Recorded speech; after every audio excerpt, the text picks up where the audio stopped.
저자는 개인을 원자화하기 위해 숙청과 검열을 강요하는 진보에 반대하며 질서 신뢰 및 룰 수긍이 보수의 시작이라고 합니다. 보수의 이웃되는 이념, 반대되는 이념들에 대한 보수주의자가 가질 견해를 정리합니다. 진보로부터 연대의 언어를 되찾아와야 하며 청년 세대의 신보수를 있는 대로 바라보고 그들을 책임과 사랑의 언어로 이끌어야 한다고 말합니다. 책 합리적 보수를 찾습니다. 원제는 보수주의자가 되는 법. 보수가 천박한 멍청이들이 다수가 된 오늘날 본질로 돌아가자며 쓴 책입니다. 저자는 철학가, 작가, 미학 교수 고 로저 스크런튼로 다양한 주제에 박식하여 50여 권을 다작한 무게 있던 원로였습니다. 저자는 시골 기독교 집안 출신이지만 부모는 자식을 휴머니스트로만 키웁니다. 맨체스터 고교를 우수 졸업하였으나 언어학, 자연과학엔 적성이 맞지 않았습니다.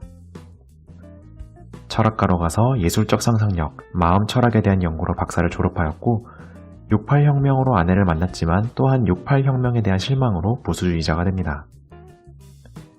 시대의 주류 68혁명 진보주의에 반하는 글을 다작하고 마가렛 대처를 지지하기도 합니다. 냉전 시기 동구권 반체제 인사들과 법률 학술 운동을 벌여서 탈냉전 후 대통령상을 받습니다. 90년대 저자는 미국으로 터전을 옮겨 새로운 부인과 자녀를 얻게 되고 2010년 영국으로 돌아와 영국 여왕 기사자기를 받고 암으로 사망하게 됩니다. 저자는 보수의 출발점이 집이라 하며 이해조정에 대한 사상가들부터 정리합니다. 애덤 스미스가 이기적인 개인들을 사회로 묶어낸 것을 계약으로 먼저 봅니다.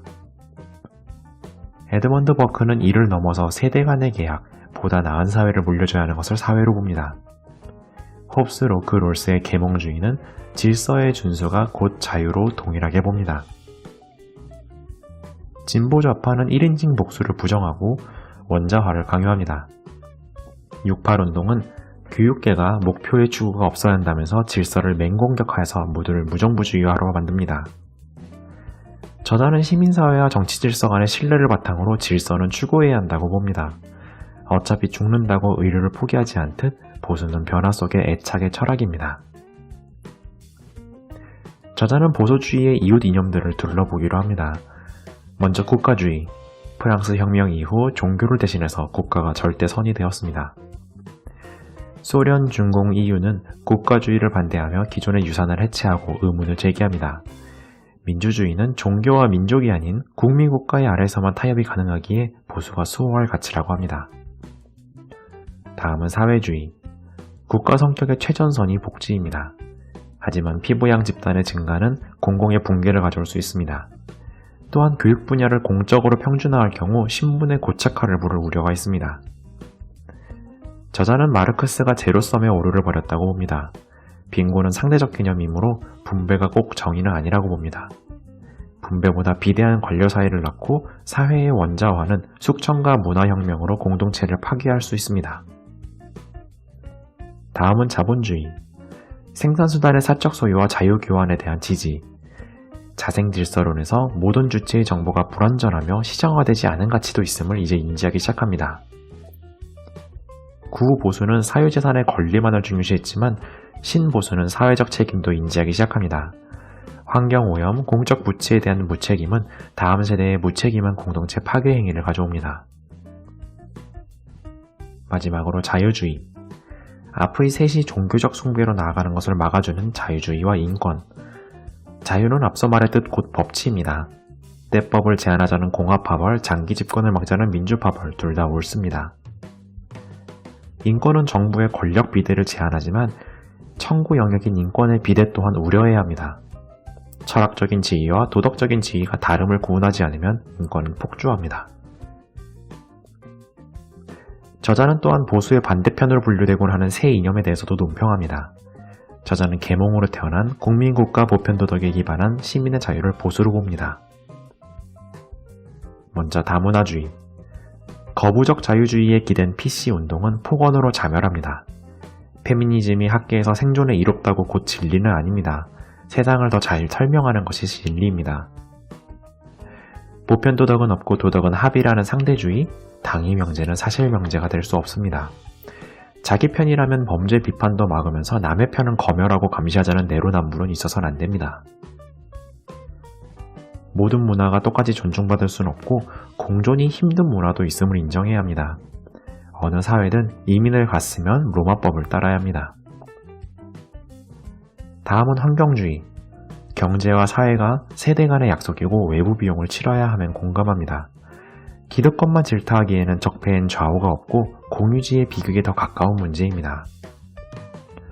당위성만 외칠 게 아니라 이익과 동기를 만들어 중도층을 합류시키라고 권장합니다. 청정에너지원을 저렴하게 할 재정지원, 신탁, 시장균형이 보수의 제한 방법입니다. 다음은 국제화주의.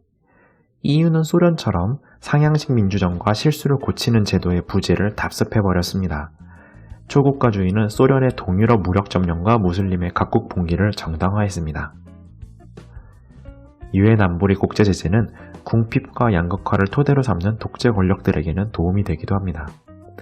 칸트가 말한 각국의 대표성과 법치주의의 확보를 전제로 한 조약기구여야 한다고 저자는 주장합니다.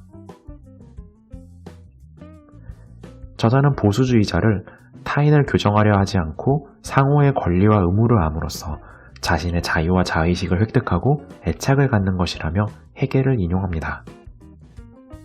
먼저 모임.